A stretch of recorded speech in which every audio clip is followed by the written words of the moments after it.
Hello kids, welcome to Victory Batch. This is me Arvind Suthar, a pure English batch for class 11th and JEE NEET.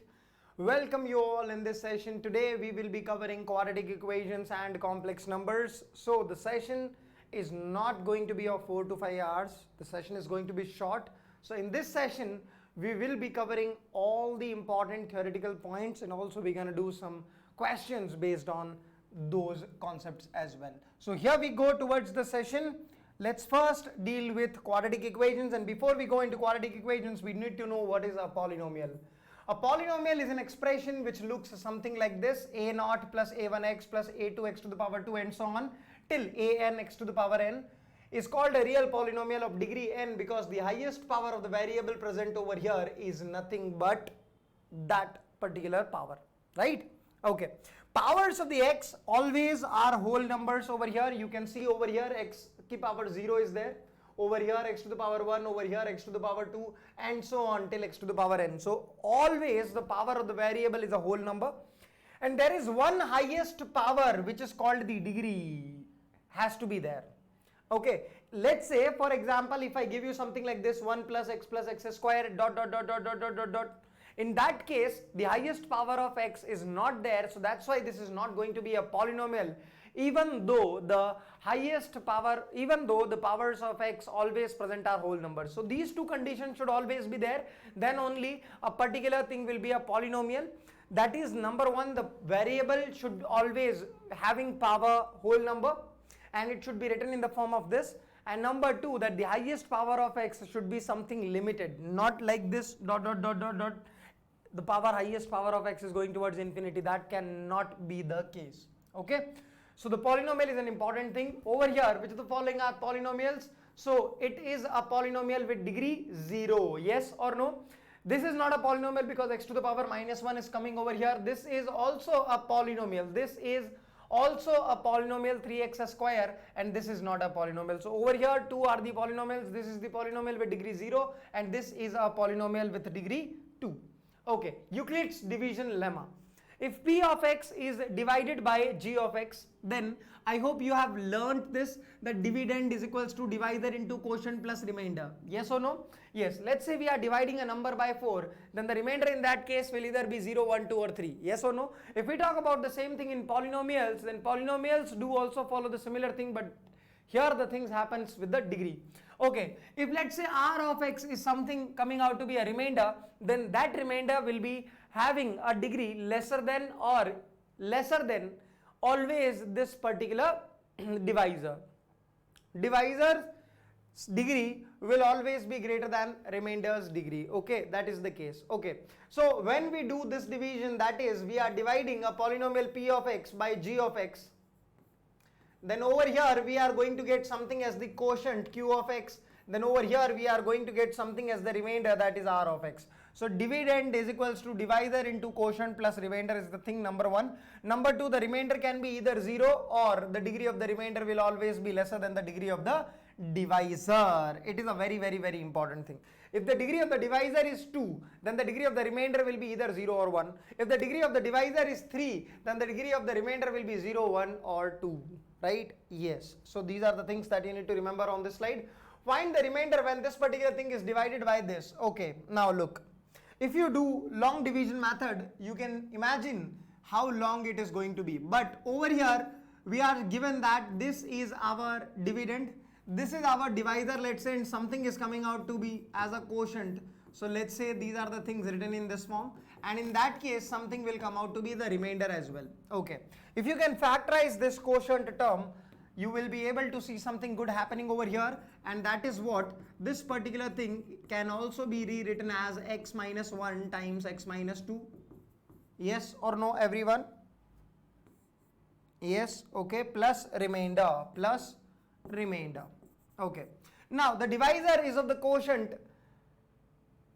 is having degree 2, so the remainder will be having either degree 0 or 1. So in that case the remainder can be written as the linear expression if a is not equal to 0, and if a is 0, the remainder will be in the form of degree 0 polynomial. Yes or no? So over here we guys can see that x to the power 100 plus 1 is equal to nothing but that is quotient times x minus 1 into x minus 2 plus remainder, that is, let's say ax plus b. I'm taking it as capitals, not an issue. You can take these things as capitals as well. Okay. The moment you write it down, now over here, if you want to know what exactly is your remainder, then you know one thing, that if you put x equals to, let's say, 1 into this, if you put x equals to 1 into this, over here, you're going to get 1 to the power 100 plus 1 is equal to q of x into 0 into minus 2 plus 0 plus b. That is, the value of b is what? The value of b is equals to 2. Yes or no? Everyone do let me know. The moment you put x equals to something else over here, let's say you put x equals to 2, then in that case it is going to be 2 to the power 100 plus 1 equals to q of x, or q of 2 rather, q of 2 into 2 minus 1 into 0 plus 2a plus b. So the value of 2a plus b is going to be nothing but equal to 2 to the power 100 plus 1. 2a plus b is equal to nothing but 2 to the power 100 plus 1. So from here you can get the value of a as 2 to the power 100 minus 1 by 2. So this is your value of a, this is your value of b. Now you can write down your remainder quite comfortably. Your remainder is nothing but what? It is ax plus b. That is, put the value of a over here, 2 to the power 100 minus 1 by 2 plus x plus b. B is how much? 2. That's it. This is your remainder, kids. So I hope you guys are clear with the particular thing. There has to be no issue at all. Yes, the question is quite easy and quite easily be understood as well. Remainder theorem. If a polynomial p of x is divided by x minus alpha, then remainder obtained is given by p of alpha, right? I hope you have learned this thing in class 10th and you still remember it. Find remainder when p of x is this and is divided by g of x. Okay. Now over here, if you see, if we want to divide this p of x by g of x, then something quotient will come. Over here g of x will come, and over here some remainder r of x will come. Yes or no? Okay. So the polynomial p of x can be rewritten as this particular thing. Something quotient will be coming, okay, times remainder g of x is coming. G of x is nothing but x minus 1. Okay, plus r of x. Now we want to know that when we divide by x minus 1, what is the remainder? Yes or no? When we divide this polynomial p of x, we want to know that what exactly is going to be our remainder. That is, what is the value of the r. I said okay, no issues.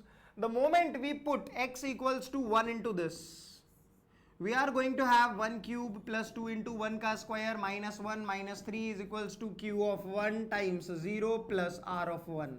So what is the value of r of 1 we are getting, people? The value, this is our value of p of 1. This is our value of p of 1. So the value of p of 1 is coming out to be what? 1 plus 2, that is 3. Okay, minus 1.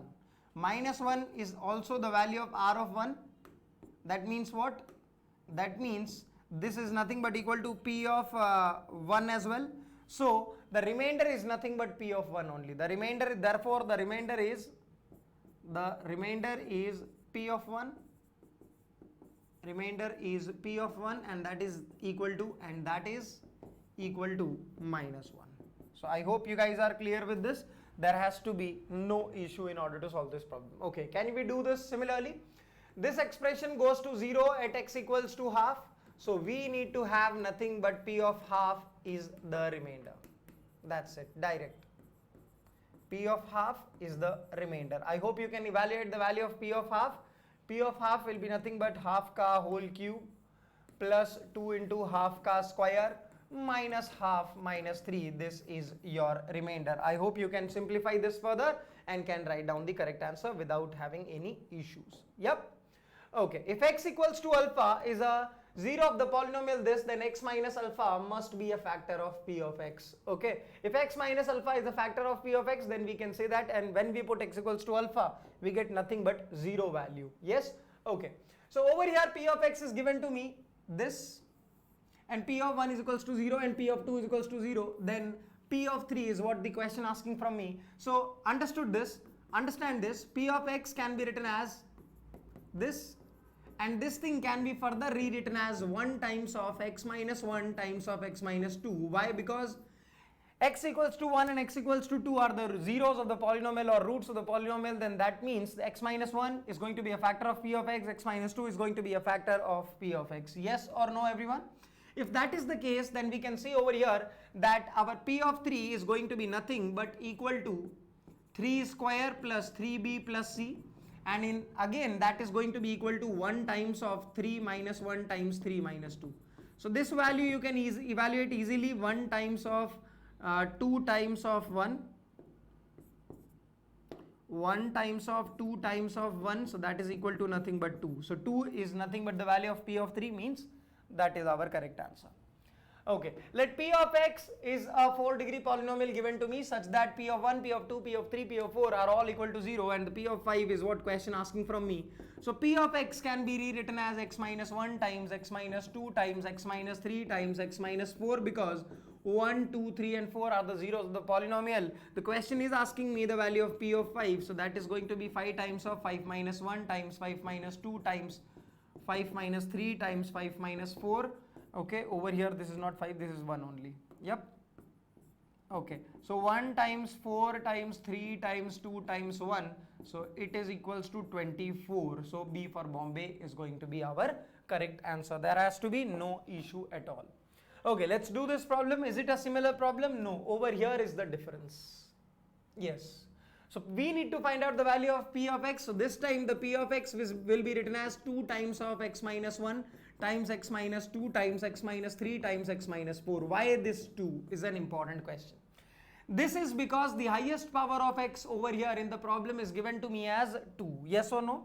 So that's why this 2. Over here in the previous example, the highest power of the x was 4 and the coefficient of that was 1. That's why we have written 1 over here. So this is an important thing. Over here the coefficient of x to the power 4 is 2. So that's why we have written 2 over here. So in that case, if you want to find out p of 5, then p of 5 is going to be nothing but something like this. So over here, if you want to evaluate the value, it is going to be 2 times 24, that is equals to 48. I hope you guys are clear with this. The coefficient of the highest power present a very important role. Okay, yes. Ax square plus bx plus c is equals to 0, where a is not equal to 0 is a quadratic equation. The sum of the roots you have studied in class 10th also, minus b by a, product of the roots is c by a. In class 11th, alpha minus beta's modulus, that is root d by mod a, is what you have studied. Yes or no, everyone? Okay, talking about this cubic equation, then S1 is sum of the roots taken one at a time, that is alpha plus beta plus gamma. This is equals to minus b by a. If sum of the S2 means sum of the roots taken 2 at a time. So alpha beta plus beta gamma plus gamma alpha, that will be equal to c by a, and product of the roots is alpha beta gamma over here, so that will be equal to minus d by a. Okay. Over here if you see sum of the roots taken one at a time, it is going to be alpha plus beta plus gamma plus delta. It is going to be minus b by a. Sum of the roots taken 2 at a time, it is going to be alpha beta plus beta gamma plus gamma alpha gamma delta, because over here has to be 4 roots. Okay, then alpha delta, alpha gamma as well, and alpha delta as well, and then beta gamma and beta delta also there. Okay, so these will be the 6 things coming over here. Over here it has to be equal to c by a. Sum of the roots taken 3 at a time is alpha beta gamma plus beta gamma delta plus alpha beta delta, alpha beta delta, and over here one more thing, that is beta gamma delta we have already covered. Okay, alpha beta delta also we have covered. So beta has come thrice, so alpha will also come thrice.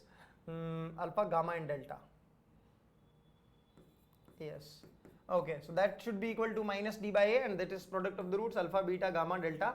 So this has to be equal to how much? This has to be equal to minus e by a. Okay, yes. Now a lot of kids knows this information, but they are not aware that how many things has to be come over here. Okay, look, if this equation is having 3 roots alpha beta and gamma, so sum of the roots taken one at a time means out of the 3 things we need to take 1. So 3c1, that is equals to 3 values will come, alpha beta and gamma. Okay, if we need to take 2 values out of at a time, so out of the 3 values alpha beta and gamma, we need to take 2 values at a time, so that is equals to 3c2, that is again equal to 3. That's why 3 terms, 1, 2 and 3 are coming over here. If you see over here, this equation will be having 4 roots, alpha, beta, gamma and delta. So if we talk about S1, then 4c1, so that will be equal to 4. Over here, out of these 4 we need to take 2, so 4c2, that is equal to 6. That's why 6 values were coming. Over here 4c3, that is equals to 4, that's why 4 values were coming: alpha, beta, gamma, alpha, beta, beta, gamma, delta, this and this. Okay, I hope you understood this. This is from permutations and combinations, so I hope you people understood this one now. Okay, roots always satisfies the given equation. Root always satisfies the given equation. Root always satisfies the given equation. Whenever question is regarding roots and coefficients, but their relations does not suffice, that means they are not enough, just remember that root always satisfies its condition. Okay, one thing was that. Another thing over here, let's have a look at this. If I have been given this expression, then after multiplication the same expression can be rewritten like this. Okay, S1 means sum of the roots taken one at a time. Over here 2 roots are there, 1 and 2. So S1 is nothing but sum of the 2 roots, that is 1 plus 2. P is nothing but product of the roots, that is 1 is the root from here, 2 is the root from here. Multiplying that, you will get the value of P.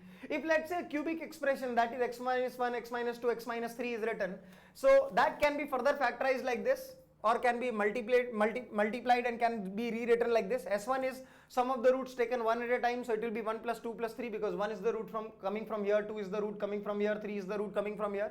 S2 is sum of the roots taken 2 at a time, so 1 into 2, 2 into 3, 3 into 1 is what you're gonna do, and product of the roots is multiplying the roots together. Okay, over here x minus 1 times x minus 2 times x minus 3 times x minus 4 is given, then the value of S1 is going to be 1 plus 2 plus 3 plus 4. The value of S2 is going to be 1 into 2 plus 1 into 3 plus 1 into 4 plus 2 into 3 plus 2 into 4 plus 3 into 4. S3 is going to be what? 1 into 2 into 3 plus 2 into 3 into 4 plus 1 into 3 into 4 plus 1 into 2 into 4. And product of the roots P is going to be what? 1 into 2 into 3 into 4. Yes or no? I hope you guys are clear with this particular thing. If yes, then let's solve this particular thing. What is the coefficient of x to the power 9, okay, in this particular question? X minus 1 times x minus 2 times x minus 3 times x minus 4 and so on till x minus 10 will be equal to x to the power 10 plus something will come, then x to the power 9 will come, and so on, something till x to the power 0 will come. Something into x to the power 0 will come. Yes or no, everyone?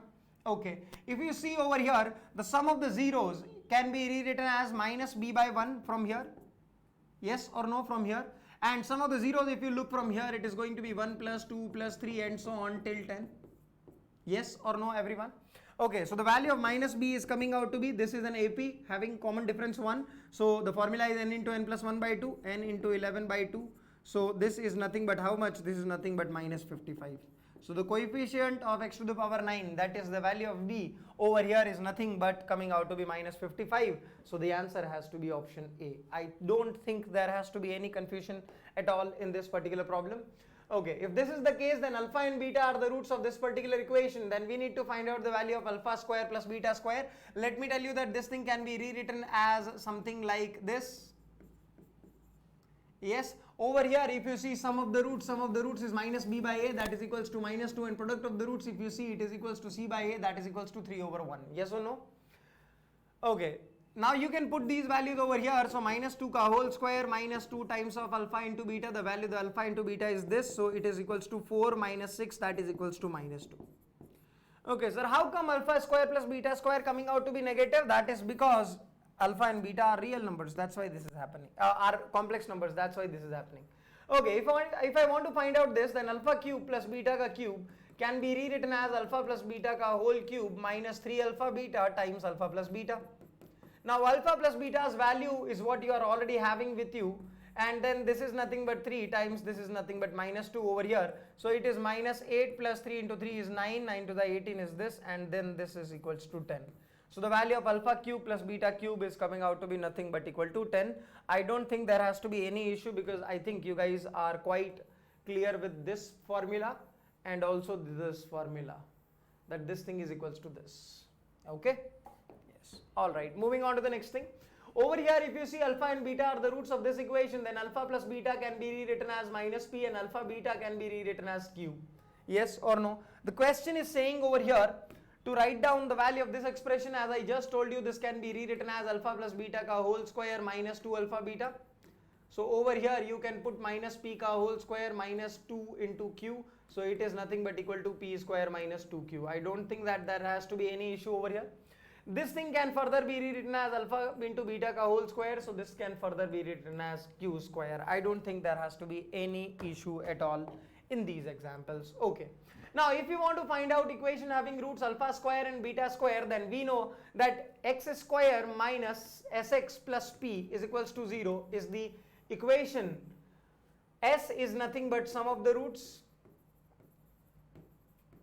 and p is nothing but product of the roots. Yes or no everyone? You have studied this in class 10th as well, and the similar thing you have learnt in class 11th as well. If S is the sum and p is the product of the roots, then the equation can be rewritten as x square minus sx plus p is equals to 0. If alpha and beta are the roots of this particular equation, then form the equation whose roots are 1 by alpha and 1 by beta. Okay, method 1 is what we are learning as of now.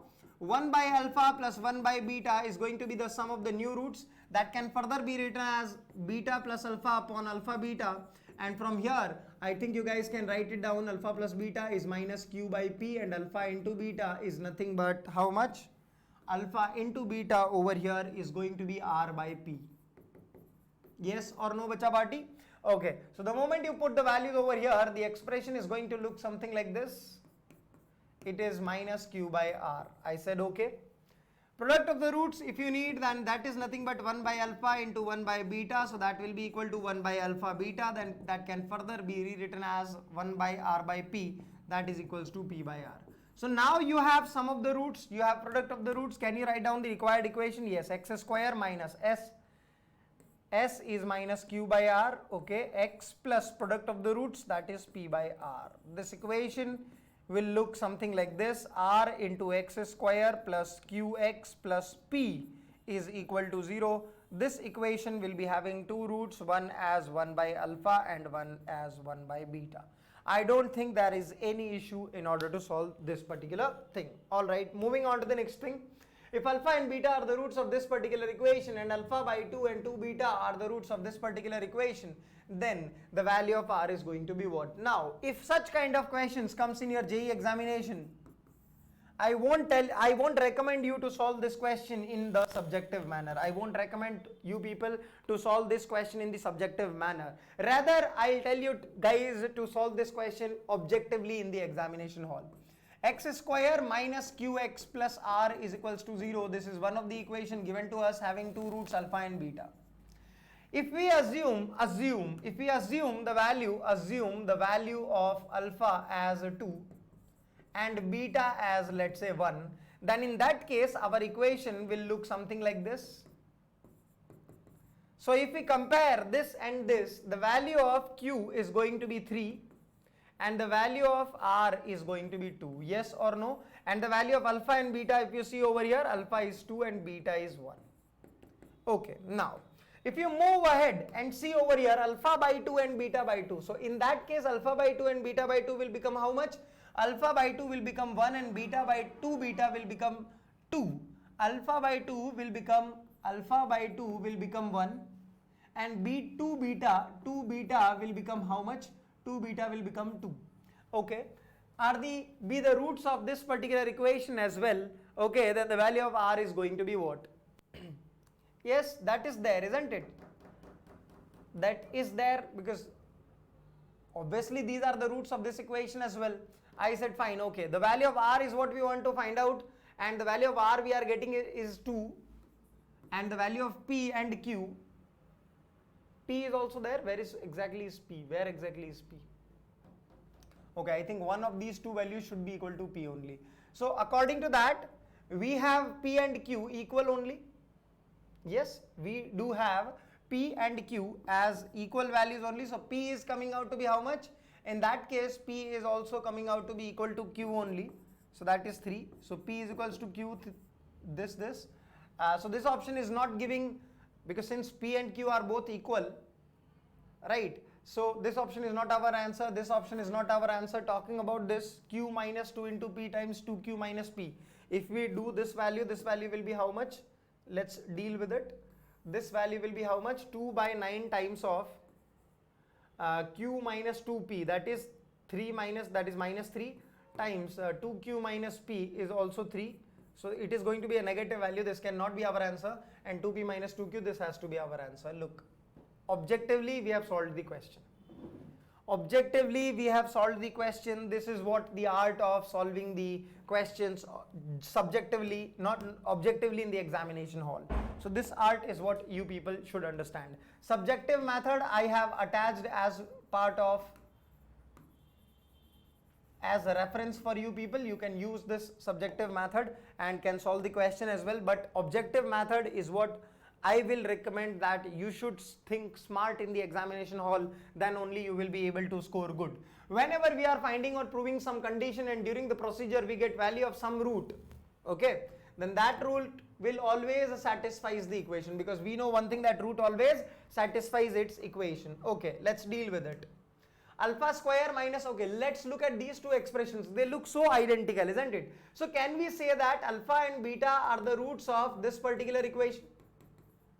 Alpha and beta are the roots of this particular equation. If that is the case, then sum of the roots will be nothing but equal to 5, and product of the roots will be nothing but equal to 6. So over here product of the roots was being asked, so that will be nothing but equal to 6 only.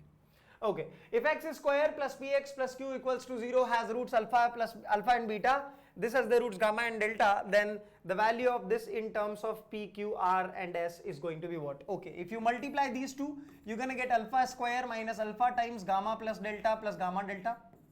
Okay, and then if you multiply these two, over here, you're going to get beta square minus gamma plus delta into beta plus gamma delta.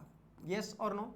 Okay, now if you put the value of gamma plus delta over here and gamma delta, you can see that over here it is going to be something like this. Gamma plus delta is minus r, by the way, so I'm putting minus r alpha over here, and gamma delta is s, by the way, so we can put it over here like this. Minus r is there, so it will become plus. Okay, over here it will become r beta plus s. Okay, this value is what we want to write down in terms of p, q, r and s. I said okay, not an issue. So this is what we are having as of now. If you multiply these two, we're gonna get 9 terms. Yes? Okay, so alpha into beta ka whole square plus r into alpha beta into alpha, okay, plus alpha square s plus r into alpha beta into beta, okay, plus rs alpha, okay, plus s beta square plus sr beta plus s square. I said okay, this is what we are having, not an issue. Then moving ahead, product of the roots, you guys can put out from here, q is the product of the roots, so it will be q square plus r alpha we can take common, and alpha plus beta, alpha into beta ka value is q, by the way, so we're gonna put over here. Over here it is going to be r alpha beta we can take common, so over here r q times of alpha plus beta will remain. This term and this term we have clubbed, okay? Yes, and then clubbing these two terms, rs times of alpha plus beta, then clubbing these two terms, so s alpha square plus beta square, and then plus s. Okay, 9 terms are coming. So this is 1, 2, 3, 4, 5, 6, 7, 8. I think I have forgotten one term over here somewhere. Let me see. 1, 2, 3, 4, 5. Yes. 9 terms gonna come. Alpha into beta ka whole square. Okay, alpha square into s. Then r square alpha beta will also come, no? R square alpha beta will also come over here. R square alpha beta. Okay. So we're gonna write it down over here. R square into alpha beta. Alpha beta is how much? Q. Okay. So this is what we're going to get. Now we can put alpha plus beta over here, alpha square plus beta square also we can easily put over here. Okay. So alpha plus beta is nothing but minus p, and alpha square plus beta square can be written from by using this alpha plus beta ka whole square minus 2 alpha beta. So that can be replaced as p square minus 2q. Just put all these values, your entire expression has been converted into PQRS. Yes or no? That's it. The question is done. So I am attaching the solution for your reference as well, subjective solution. But ultimately your agenda was what? Ultimately your agenda was to eliminate alpha, beta, gamma and delta, and ultimately you have to write down the answer in terms of PQRS. That is what I have done as well. Okay. So for your reference I am attaching this solution as well. There has to be no issue as far as I see. Let alpha and beta are the roots of this particular equation, with alpha being greater than beta. Okay. Whenever this kind of expressions you do see, this is okay.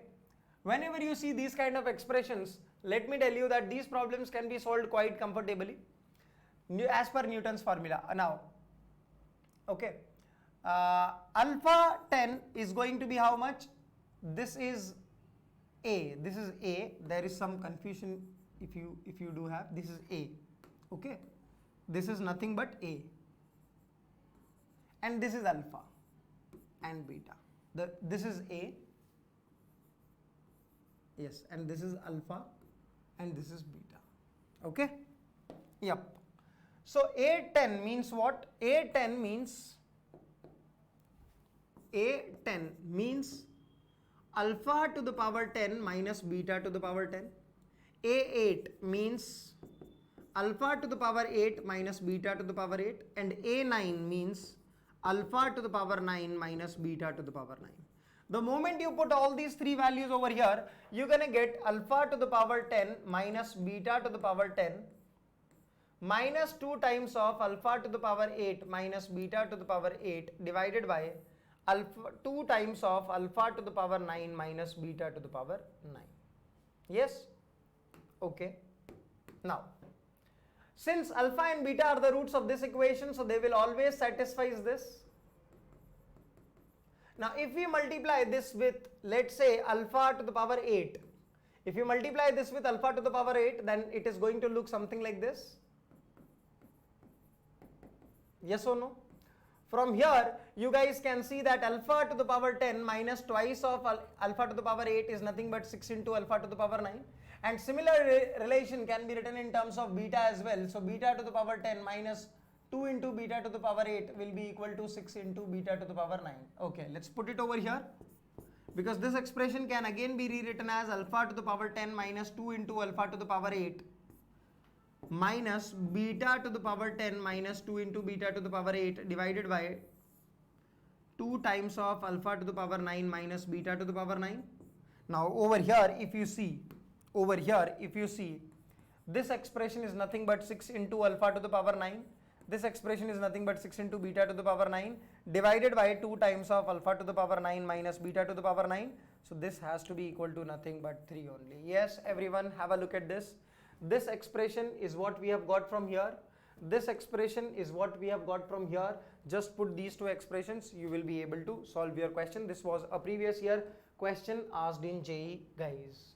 I hope the question is clear to all of you guys. Let alpha and beta are the roots of this particular equation, and with alpha plus delta, beta plus delta are the roots of this equation. Okay, can you see the difference between the roots? Difference between the roots here and here are same.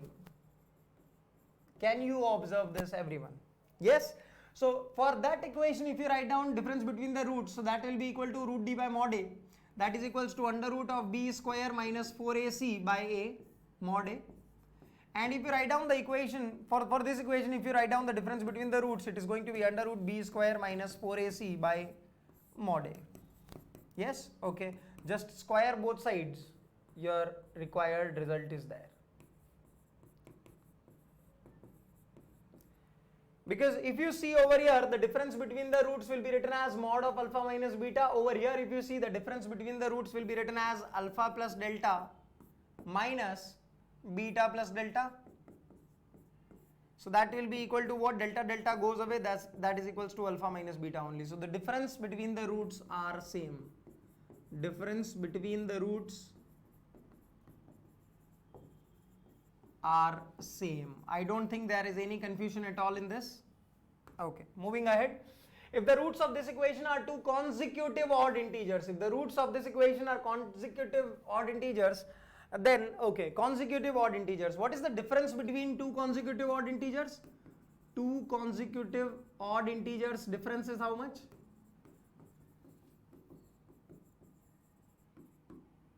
Difference is always 2. Yes or no? Okay. So we can say that difference between the roots is given to me as 2. So that will be written as under root b square minus 4ac by mod a. Okay, the question is asking me the value of a square minus 4ab. A square minus 4ab.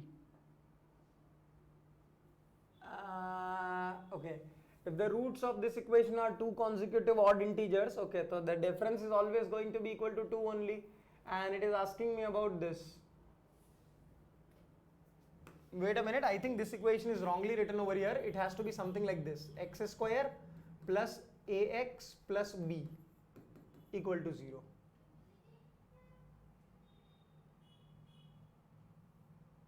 And it should ask you about, and it is asking you about, I guess, a square minus 4b. Okay, now is the correct question. Now the question is correct. So in that case, if you see, the difference between the roots will be what? The difference between the roots will be root d, that is a square minus 4 into 1 into b upon mod of 1. So the value of a square minus 4b is equals to what? It is equals to 4 only. So the option B for Bombay will be the correct answer. Okay, there was some correction in the question. I hope you guys are clear with that. Okay, talking about this, if the difference between the roots of this equation is less than root 5, I said okay, not an issue. If you see over here, the difference between the roots is less than root 5, then that means discriminant root d, if you write down upon mod a, so this should be less than root 5. Okay, if you square both sides, then a square minus 4 should be less than 5, then a square should be less than 3. If that is the case, 9 rather. If that is the case, then a plus 3 times a minus 3 is less than 0. That means a belongs to minus 3 to 3 only. Yes or no, everyone? Okay. But if you see, the discriminant has to be greater than 0 as well. So a square minus 4 has to be greater than or equal to 0 as well. That means a plus 2 times a minus 2 should be greater than or equal to 0, means a belongs to minus infinity to minus 2 union 2 to infinity. So if that is the case, then we're going to take the intersection of this and this. So 1 and 2 has to be the answer, 1 intersection 2. So that means x belonging to minus 3 to minus 2 union 2 to 3 should be the correct answer. So the correct answer is B for Bombay. Okay, yes. Now this is the subjective method, right? This is subjective method. Let me tell you an objective method. This is the JEE ka previous year question, so let me tell you here itself. If difference between the roots of this equation is less than root 5, then the value of a is what? What is the question asking from me? Yes? Okay, so if we take a is equals to 0, let's say, can we see that this can never be our answer? Because when a is equals to 0, x square plus 1 will be equal to 0. That means the roots will be iota and minus iota. What is the difference between the roots of iota and minus iota? Sir, it is equals to 2 iota, which is definitely not less than root 5, right? Because it is a real number.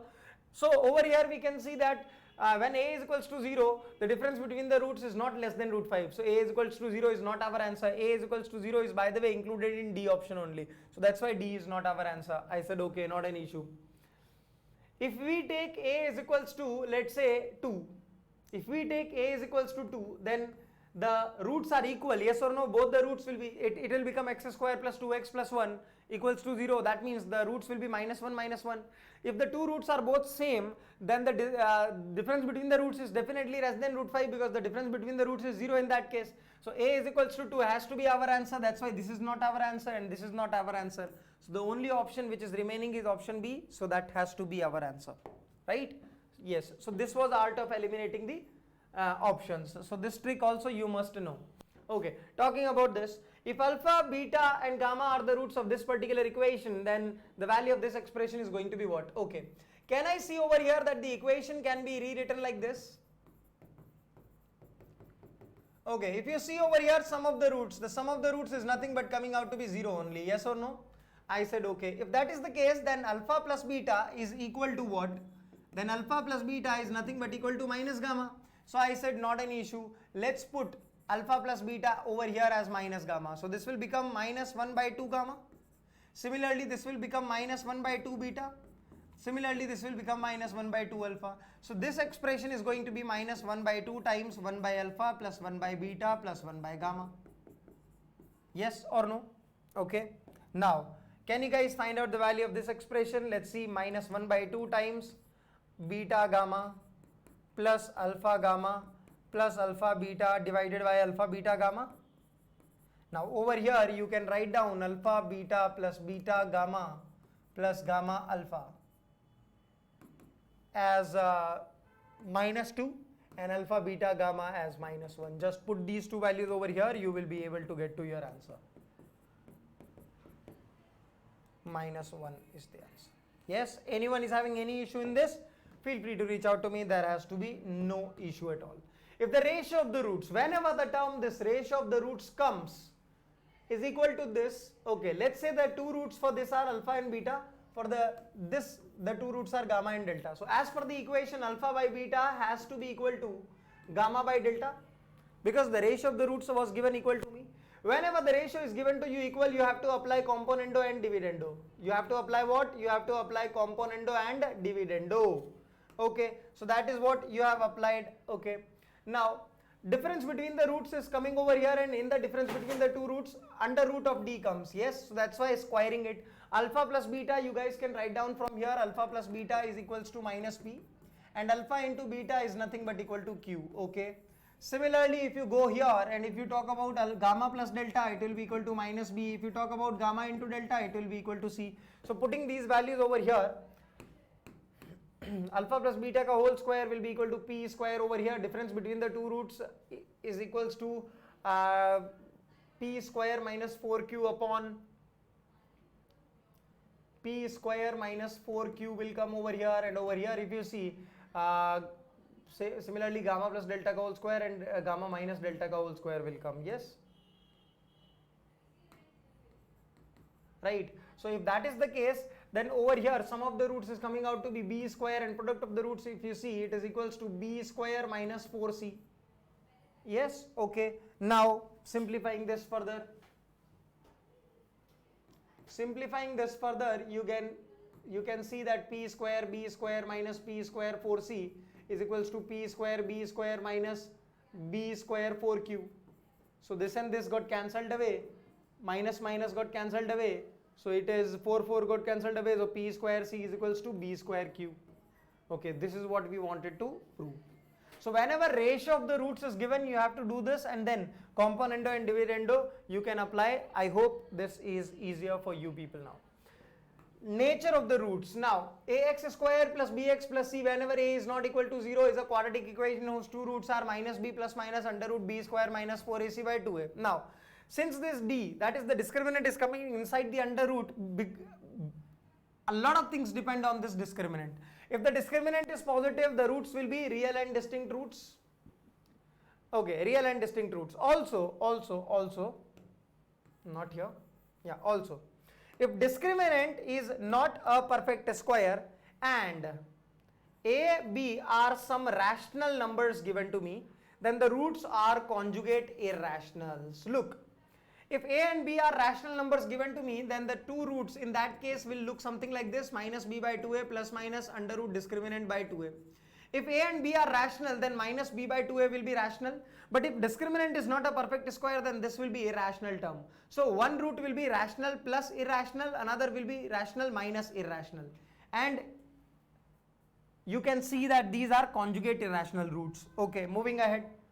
If the discriminant is equals to 0, then both the roots will be equal to minus b by 2a only, yes or no? So if the discriminant is equal to 0, then the roots are real and equal.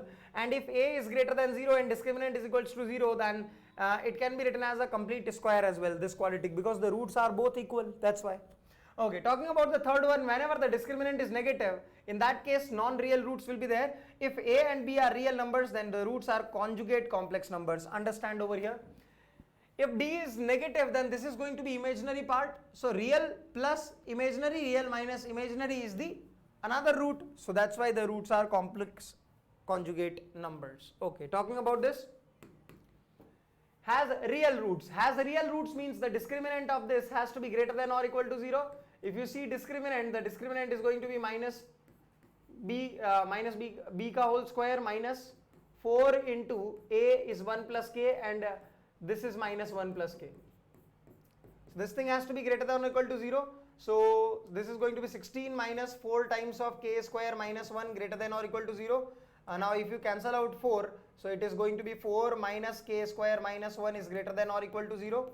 So over here this can further be written as 4 minus k square plus 1 is greater than or equal to 0. So k is going from minus root 5 to k square is definitely less than 5. So this is our correct answer, right? Okay, you would have solved this question by doing objective method as well, but I think this is not that much big. We can do it subjectively as well. There has to be no issue at all. Okay, moving on to the next thing. If this is some equation given to me has coincident roots, means roots are equal. So if roots are equal, then the value of discriminant has to be equal to what? The value of the discriminant has to be equal to 0. So if you do discriminant of this equation equals to 0, then minus of this particular thing ka whole square minus 4 into 1 into m minus 2 ka whole square. This is, by the way, m minus 2 ka whole square only.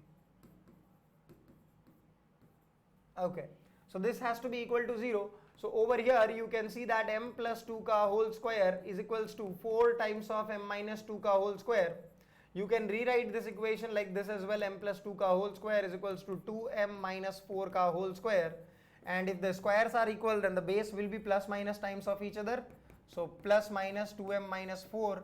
Once you can take the plus sign, once you can take the minus sign. So if you take plus signs at first, it is going to be how much? It is going to be m equals to 6. And if you take the minus sign thing is going to be something like this. So over here if you see, then 3m is equals to 2, m is equals to 2 by 3. So two values are coming, 2 by 3 and 6. I don't think there has to be any issue at all. Yes, moving ahead.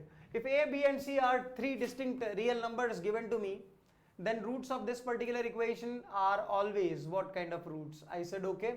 Can we write down the discriminant of this particular equation? The discriminant is going to be 4 times of c minus a ka whole square minus 4 into b minus c times a minus b. Okay, taking 4 common, it is going to be c square plus a square minus 2ac. Okay, minus times of over here if you do, it is going to be ba minus b square minus ac plus bc. Okay, so this is how much?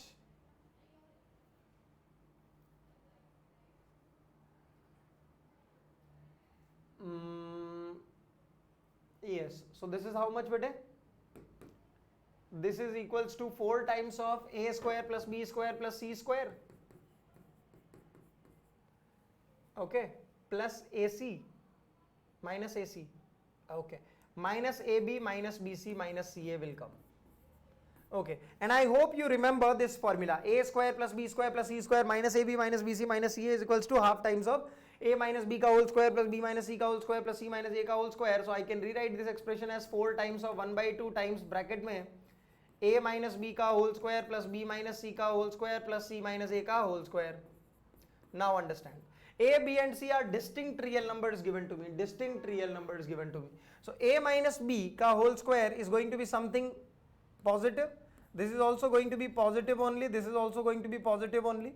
So we can say that the discriminant is going to be positive only. So the roots will be real and distinct. Yes. If the discriminant is positive, then the roots are real and distinct. Okay, moving ahead. P of x is equals to this, Q of x is equals to this, then prove that P of x into Q of x, P of x into Q of x is equals to 0, have at least 2 real roots. Now, if this is P of x into Q of x, then this is going to be a 4-degree equation, yes or no? A 4-degree equation can have at max how many real roots? At max it can have 4 real roots, okay? So this equation will be having 4 roots, out of which let's say alpha and beta are the roots of this equation, gamma and delta are the roots of this equation. So this equation is having alpha, beta, gamma, delta as the 4 roots.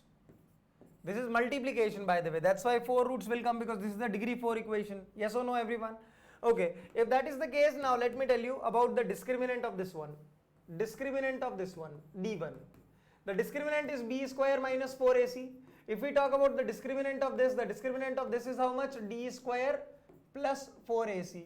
If you do d1 plus d2, the value of d1 plus d2 is coming out to be b square plus d square. That is greater than 0 only. Yes or no, everyone tell me? Yes? Okay. Now what do you understand from this d1 plus d2 coming greater than 0? Out of d1 and d2, at least one has to be positive. At least one has to be positive. If the sum of two numbers is coming out to be positive, then it is a guarantee that out of those two numbers one has to be positive. It can also happen that both are positive, but the possibility that both of these are negative is never going to be there, because the sum is coming out to be positive of two numbers. That means one of them has to be positive. It can never happen that both the terms are negative and still the summation of the two terms is coming out to be positive. This can never happen, right? Yes, this can happen that even though one is positive and one is negative, still the sum is not coming out to be positive, but this is a guarantee that if the sum of the two things is coming out to be positive, then at least one has to be greater than 0 only. Okay, if out of d1 and d2, if any one is positive, let's say d1 is positive and d2 is negative. If d1 is positive, then alpha and beta are real, gamma, delta are non-real since d2 is negative. Okay, one case.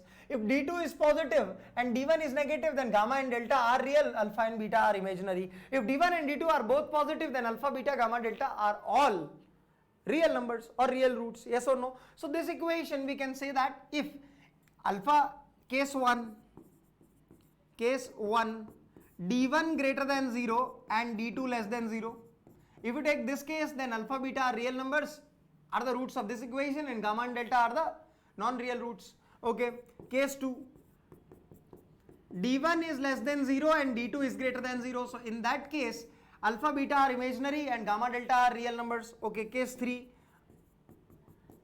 d1 is also greater than 0 and d2 is also greater than 0. So that means alpha, beta, gamma, delta are all real numbers. So in any case this equation has at least 2 real roots or not, because the case in which d1 and d2 are both negative can never happen, because the summation of d1 and d2 is coming out to be positive. I hope the problem is clear to all of you guys. Okay, becomes a perfect square or complete square. This happens whenever a is greater than 0 and discriminant is equals to 0. So just make the discriminant of this equals to 0, because a is already given to me equal to 1. So this thing as square is equals to 4 times of k minus 2 by 4. Just solve for k from here. Solve for k from here. You will be able to have your answer with you. Yes? Okay. Find t such that this is an identity. Now identity means something which is always equal. So this can be written as t minus 1 times t minus 2 times of x square. This can be written as t minus 2 times t minus 3 x, and this can be written as t plus 2 times t minus 2 is equals to 0. Yes or no? Now can you tell me one value of t for which this is also 0, this is also 0, this is also 0?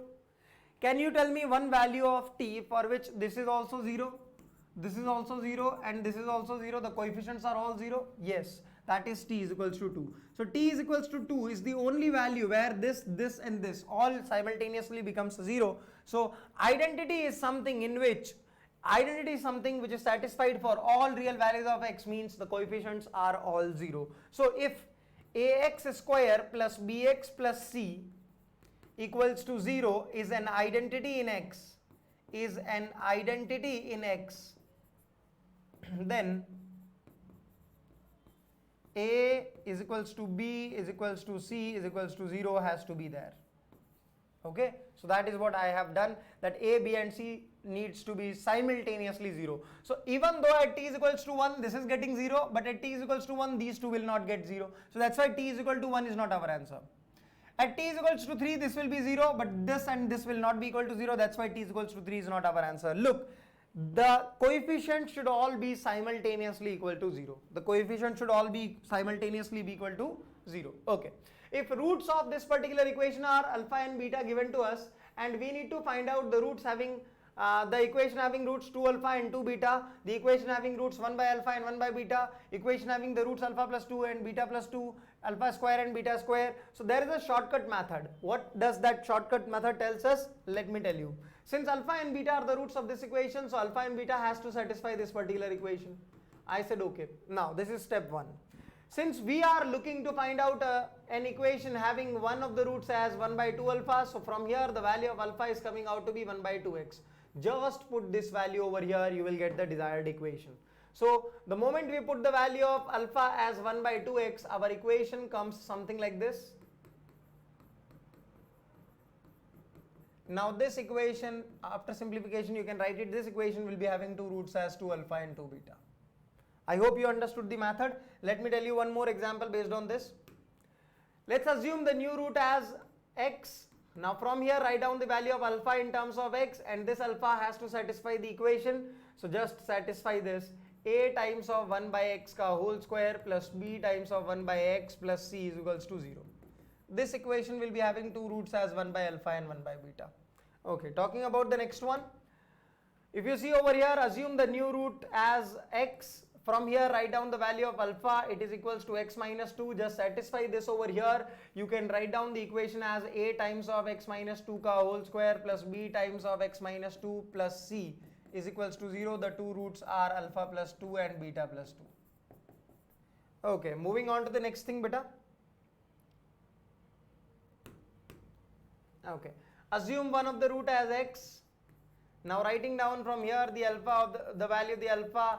So this value we need to put over here. So what do we get? We get a times of root x ka whole square plus b times of root x plus c equals to 0, and from here this is the equation having the two roots as alpha square and beta square. So I hope the method is clear to all of you guys how to find out the equation having given roots. But over here this equation, this shortcut is applicable for any degree equation, but look, over here the two roots were alpha and beta. If I want to go from alpha to 2 alpha, I have to multiply it by 2. Yes or no? If I multiply this alpha by 2, I will reach to 2 alpha.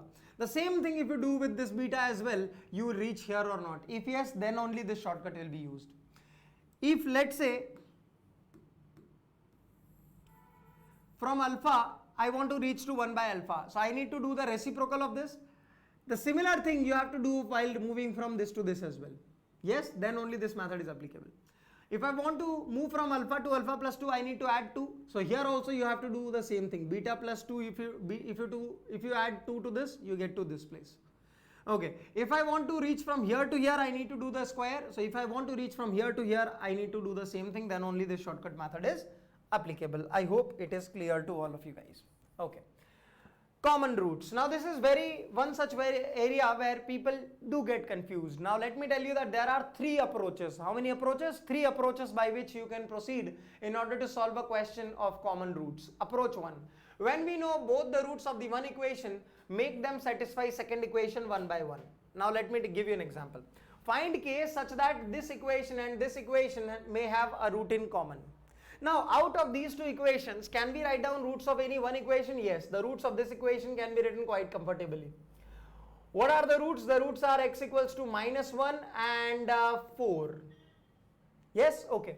Now one of the equations roots you can write down quite comfortably. Now if these 2 equations have common root, then either the common root will be -4, either the common root will be -4, common root will be -1, sorry, or it will be 4. Yes or no?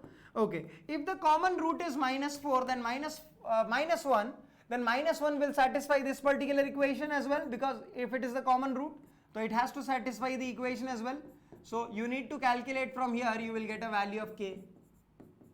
Okay, now if the common root is 4, then 4 will satisfy this equation. So 2 times of 4 ka square plus k times of 4 minus 5 equals to 0. You can get the value of k from here as well. So in the case of common roots, the question will ask you what? It will give you two equations and it will ask you if find the value of k if these two equations have a root in common. So what do?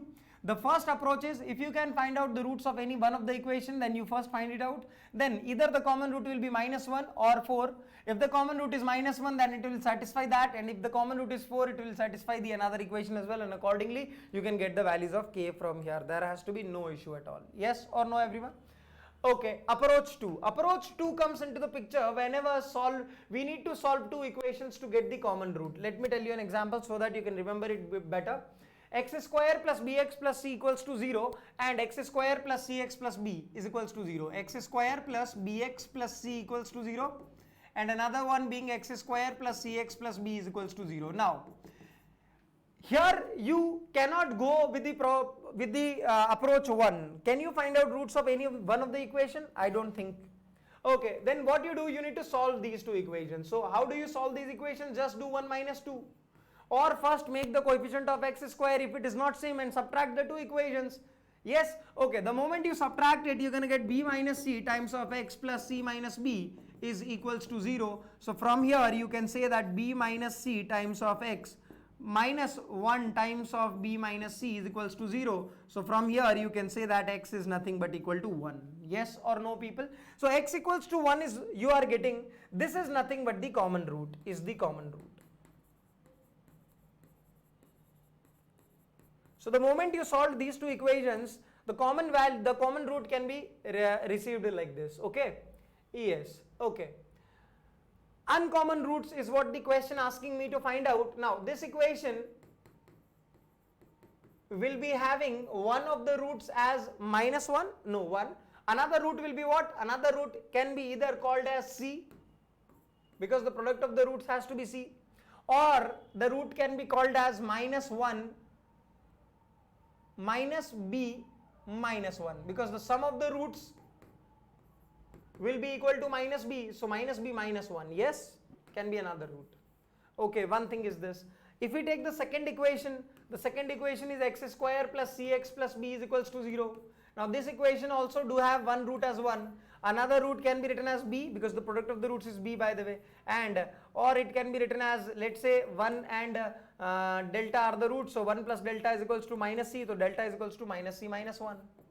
So that can also be rewritten like this. I don't think there has to be any issue at all in order to solve such kind of question. If you are not able to find out root of a given equation, then you solve those two equations and find out the common root. Once you got the common root, another roots, uncommon roots you can write down quite comfortably. There has to be no issue at all. Okay, talking about this, if x square plus bx plus 1 equals to 0 and x to the power 4 plus bx cube plus x square plus x minus 2 equals to 0 have a root in common. Now this is a degree 2 equation, this is a degree 4 equation, and they do have a root in common, then the value of b is going to be what is the question asking me. If I multiply this with x square, I am going to get something like this. Multiplying by x square, yes or no? Okay. Now this value if you put over here, you gonna get what? You gonna get x equals to 2. So this is the common root. And if this is the common root, a root always satisfies its equation. A root always satisfies its equation. So we can write down this as equation 1. So we need to put this in equation 1. The moment you put this in equation 1, you're going to get what? 2 to the power 2 plus 2b plus 1 equals to 0. That means 2b is equals to minus 5. That is b is equals to minus 5 by 2. I hope you understood the question. There has to be no issue at all in order to solve this particular question as well. Yes, C for Calcutta is the correct answer. And this is the subjective method also I have attached for you people, not an issue. Okay, approach 3 is conditions. Now, if you are confused with the conditions, let me tell you, this is very easy to remember. a1 e2 b1 b2 c1 c2. Let's write down the coefficients of these two equations first. If I want to write down one root common, then take the farthest columns, take these two and write down the determinant's value. a1 c2 minus a2 c1, yes or no? So for one common root I am writing down the condition a1 c2 minus a2 c1 ka whole square. You need to do the square of this. Okay, then remove this one, b1 c2 minus b2 c1, b1 c2 minus b2 c1, and once remove this a1 b2 minus a2 b1. That's it. This is the condition of having one root common. If both the roots are common, then the coefficients are both should have same ratio. a1 by a2 is equals to b1 by b2 is equals to c1 by c2. I hope you understood this, right? Okay, if both the roots are same, then they are called identical equations as well. Okay, so these conditions are quite easy to remember now if you have followed the way I have told you. So these were three approaches which are used in one common root questions. Okay, let's do an example based on this. X square plus 2x plus 3 is equals to 0, and this a and b and c are real numbers. Okay, if a, b and c are real numbers over here, and we see over here that the discriminant is negative, if the discriminant of this is negative, means roots are conjugate complex, are complex conjugates, and over here if you see a, b and c are real numbers given to you. So if one of the root is imaginary, if one of the root is imaginary, then another one has to be its conjugate, then another one has to be its conjugate. Yes or no? That means, what can you understand about these two equations? That means what? That means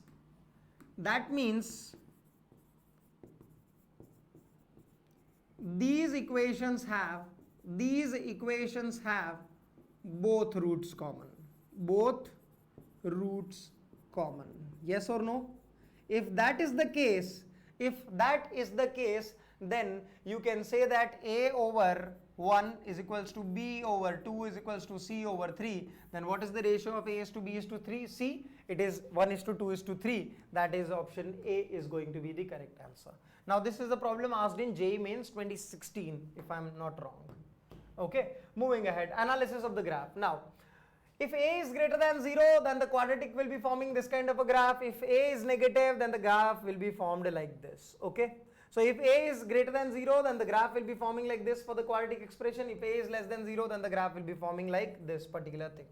Number one, you need to remember this. Okay, can you tell me over here the sign of a? Yes, the sign of a is greater than 0. Over here also a is greater than 0. Over here a will be negative. Over here a will be greater than 0. Because depending upon the graph is opening upwards or downwards, the value of a is defined. Okay. Then talking about c. C is nothing but 0 comma c. Point lies always on the curve. So over here this point is going to be 0 comma c. So over here we can say that c is greater than 0. Over here this point is 0 comma c, so we can say that c is greater than 0. Over here this point is 0 comma c, so we can say that c is going to be negative over here, and over here this is 0 comma c, so we can say that c is greater than 0. Okay, talking about b, I hope you know that the vertex in every parabola is minus b by 2a comma minus d by 4a. Minus b by 2a comma minus d by 4a. Vertex every time is minus b by 2a comma minus d by 4a. Every time the coordinates of the vertex are same, minus b by 2a comma minus d by 4a, minus b by 2a comma minus d by 4a. Yes? Okay. Now, since you know about the signs of b and a, okay, now, okay, can you tell me minus b by 2a is positive or negative over here? Sir, minus b by 2a is lying in the fourth quadrant, so it has to be positive. Because x is positive in the fourth quadrant, yes or no? Okay, if a is negative, if a is positive, then b should be what over here? If a is positive, then b has to be negative over here, yes or no? Then only minus b by 2a will be positive. Okay, talking about here, minus b by 2a has to be positive because minus b by 2a is the x coordinate of the point lying in the first quadrant. Okay, a is negative. If a is negative, then b has to be greater than 0 only. Okay, talking about this, minus b by 2a is lying in the fourth quadrant, so it has to be greater than 0. If a is positive, then b has to be negative only. Okay, talking about this, minus b by 2a is lying in the second quadrant, so it has to be negative. X coordinate is negative, always there. Okay, if a is greater than 0, then b has to be greater than 0, then only minus b by 2a will be negative. So you can get the signs of b as well. Okay, if we talk about the signs of d, whenever the discriminant is greater than 0, the roots are distinct. Over here the roots are distinct. Look, cutting x-axis at two distinct points, so discriminant is greater than 0. Over here the graph is not cutting x-axis, so discriminant is less than 0. Over here the graph is cutting at two distinct points on the x-axis, so discriminant has to be greater than 0. Over here as well, graph is cutting at two distinct points, discriminant has to be greater than 0. Right? I hope you guys are clear with these things. Okay. Now range. Range of y equal to ax square plus bx plus c is, let me tell you, over here, if a is greater than 0, one formula is there. If a is less than 0, another formula is there. If a is less than 0, then the range of this expression goes from minus infinity till minus d by 4a, and if including minus d by 4a.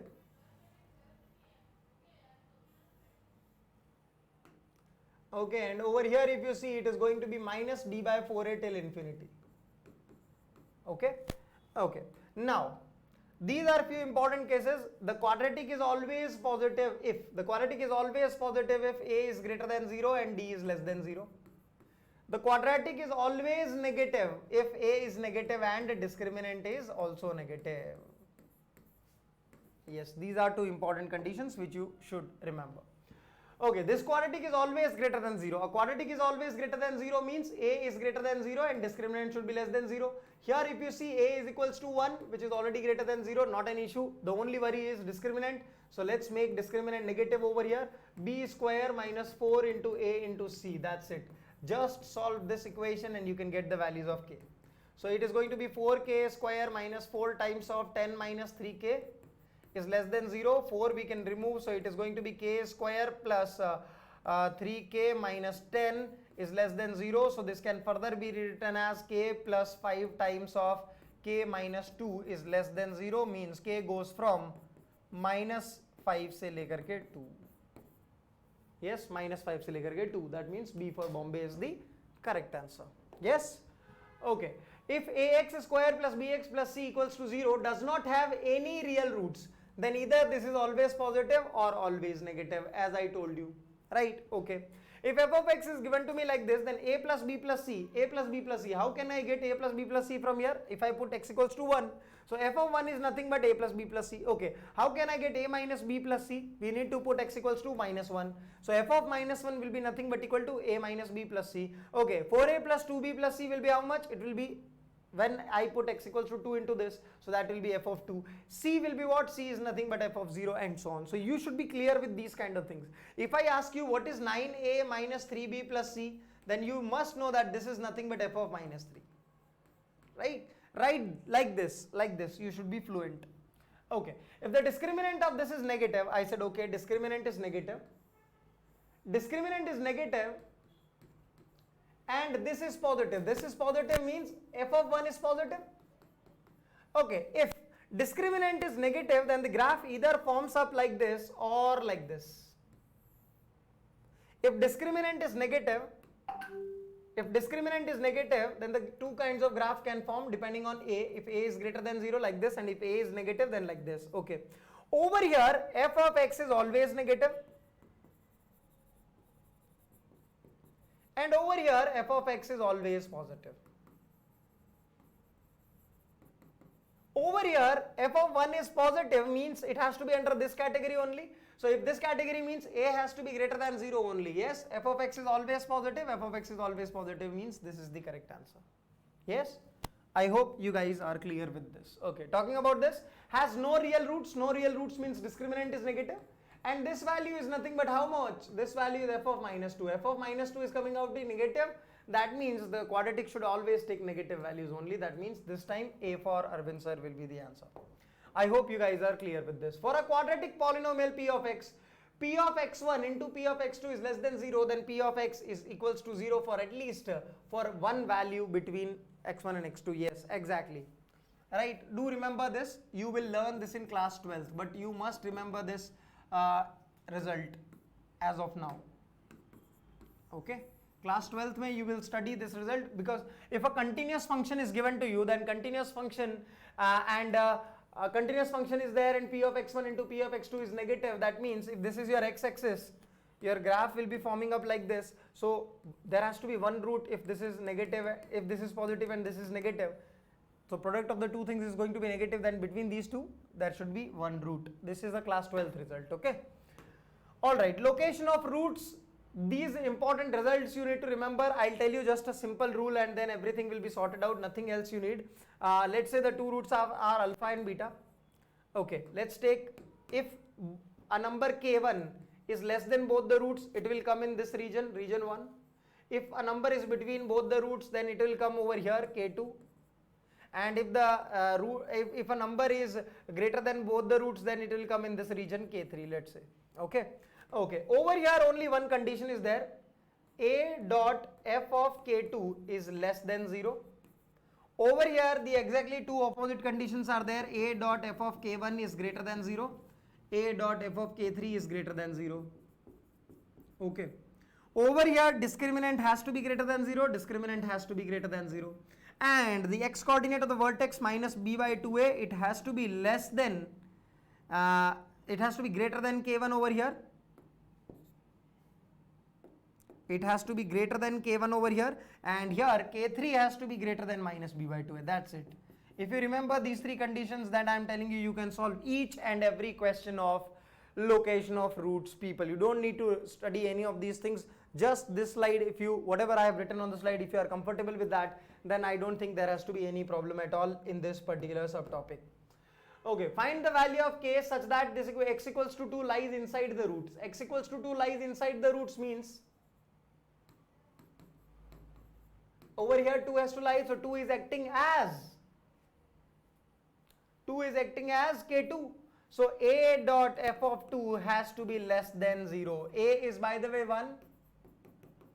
Okay, so f of 2 has to be less than 0. F of x is going to be this, x square plus 2 times of k minus 1x plus 5. So just make f of 2 less than 0, you will be able to have your answer. 2 square plus 2 into k minus 1 into 2 plus 5 should be less than 0. Okay, so who is acting as k2? 2 is acting as k2 because x equals to 2 is lying inside the roots. Okay, of b part. Has one root less than 2 and the another root greater than 2. Okay, that means also the same thing, 2 lies in between the roots. 2 lies in between the roots, yes or no? Okay, so that is same as 1 only, same as 1. Okay, C. Has roots of opposite signs. Has root of opposite signs means 0 lies in between roots. So over here 0 acts as k2. So that means a dot f of 0 has to be less than 0. That's it. D part. Okay, has roots such that 5 lies outside the roots. 5 lies outside the roots means 5 can lie anywhere. 5 can lie anywhere. 5 lies outside the roots means this is also possible that alpha is coming over here, beta is coming over here, 5 is lying over here, or alpha is coming over here, beta is coming over here, 5 is lying over here. So both the cases are possible. Okay. Has both roots greater than 5. Both roots greater than 5 means if alpha is this, beta is this, then 5 is over here. Okay. So it is K1 wala region. Has exactly one root in 1, 2, 3. Has exactly one root in 1, 2, 3. That I think you guys can apply. That there has to be not an issue. P of 1 into P of 3 has to be negative. Yes, I don't think there will be any issue at all if you solve like the way I have told you. If you remember the things that I have told over here, there has to be no issue at all. Okay, this is one question I'm giving you as part of homework. You have to tell me the answer of this in the comment section below the video. Answer below video. Answer below the video. Answer below the video you have to provide me. Okay. Yes. All right, so I don't think that we will be able to cover complex numbers today. So we will keep complex numbers for the next lecture. Okay, we will keep complex number for the next lecture, and we're gonna do it that time. Okay, so let's end the session here only. I'll provide the recording very soon for this particular topic as well.